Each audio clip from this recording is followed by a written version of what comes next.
Gentleman is recognized.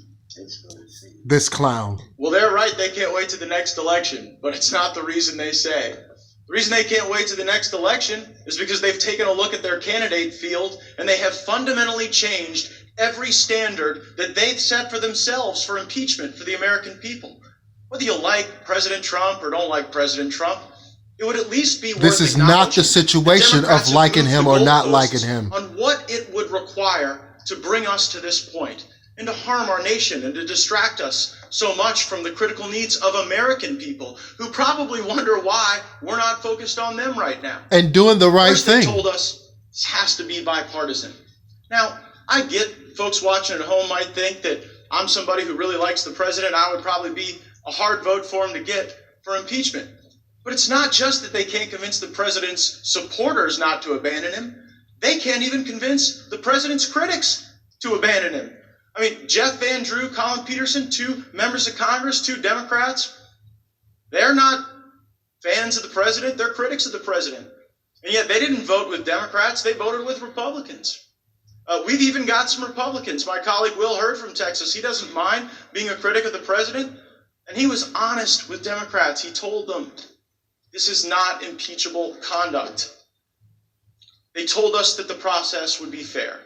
And yet, when even members of this committee sought the opportunity not to read a transcript or see someone's second performance of their testimony, but to read see what's their in front of firsthand you, account, not the words how you they want to reacted, read. how they were breathing.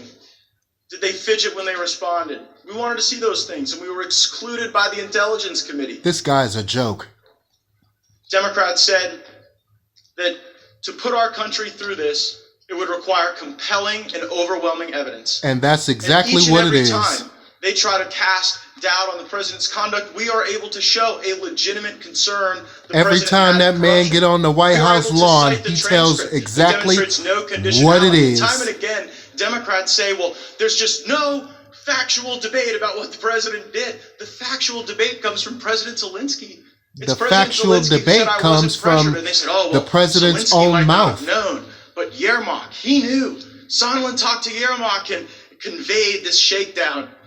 And the very day they introduced articles of impeachment, Yermak gives an interview and says, we never really perceived this as an exchange of military aid for any one thing.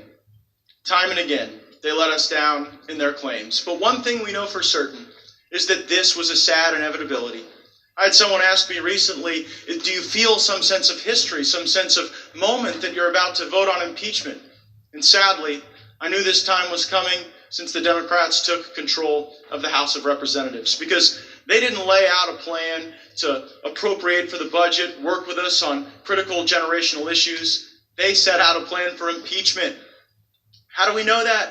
When the chairman himself campaigned for the lead Democrat role in the Judiciary Committee, he didn't say, pick me because I'm a great legislator around some particular issue set. He said, pick me because